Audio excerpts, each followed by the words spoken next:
So I feel like every time that I record something in my car, I'm just ranting. But what I want to know is, do any of you have friends that don't drive? I gotta say, I'm probably gonna be hurting a couple of people here if they see this, but I have a lot of friends that don't drive. In fact, I have very, very few friends that actually do drive, and most of them that do drive don't even have their own cars anyways. They have to borrow a car when they do.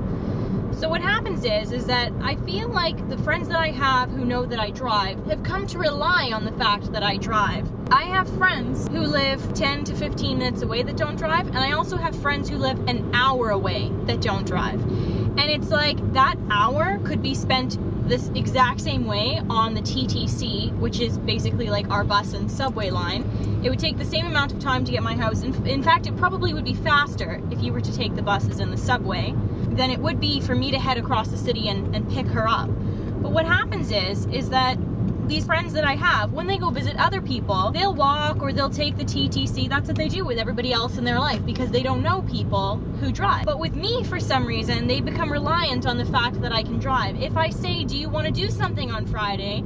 It's always assumed that I'm going to come and pick them up. There's just no way that they're going to make their own way to my house. And so I have a hard time mentioning to people that it does cost a lot of money to drive a car, you know? Like, gas is really expensive right now.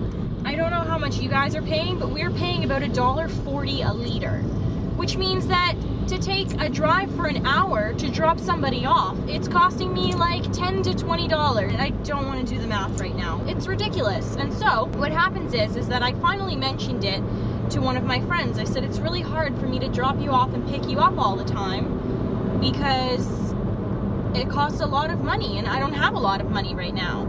And she goes, okay, well, from now on, I can try and bus to your house, but then you can drop me home. And I'm like, how is that at all equivalent to you doing the work sometimes? I picked you up and dropped you off for months and months and months, and now you're gonna go halfway, and that's gonna make a big difference in my wallet. Like, if you want me to pick you up, why don't you offer me gas money? And that's another thing. I have another friend who I pick her up, I drop her off, I drive her everywhere that we go together. And it's like, she doesn't have a car, she doesn't even have a license, so I understand that. At the end of drives, every once in a while, maybe once a month, she'll say, do you want some money for gas? Nothing in her hand, no, just, do you want some money for gas? Yes, I want some money for gas, but I'm not gonna name a price for you.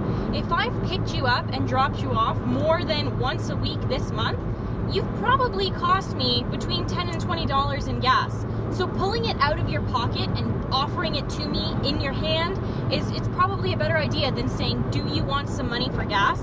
And then asking me how much money I want. Especially because if they know me, you know that I can't say yes when you say, do you want some money for gas? Of course I want some money for gas. Last week I went out with friends, drove them around all day long, and then we had to park in like a public parking space where you have to pay for parking. So parking was $8 and no one offered anything. They just stood there while I scrummaged around in my purse trying to find change for the machine. And I literally, like I did, I was trying to find change.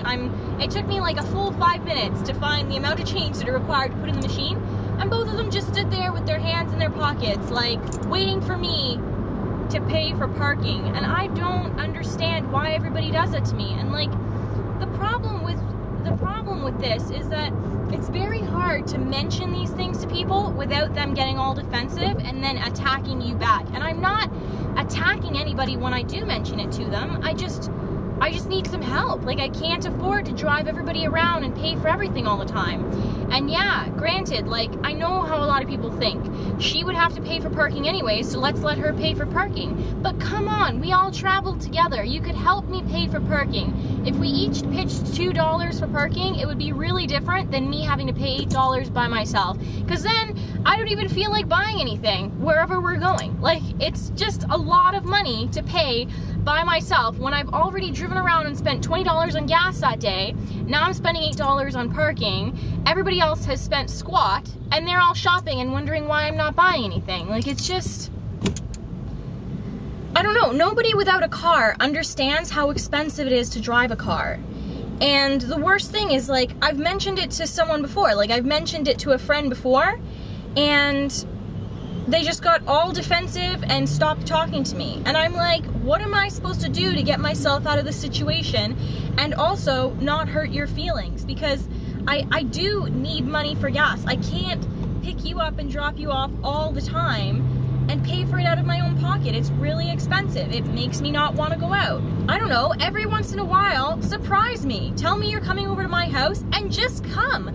You take the bus and the subway to everybody else's house. Why can't you do it to my house? Why is it that because I have a car, I am required to pick you up? Otherwise, I cannot hang out with you at my house.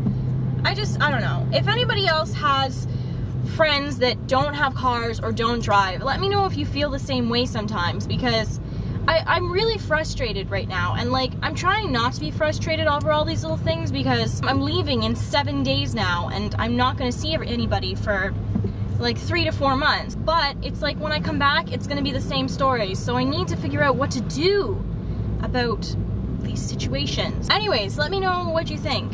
So that's, yeah, as usual, always ranting in the car.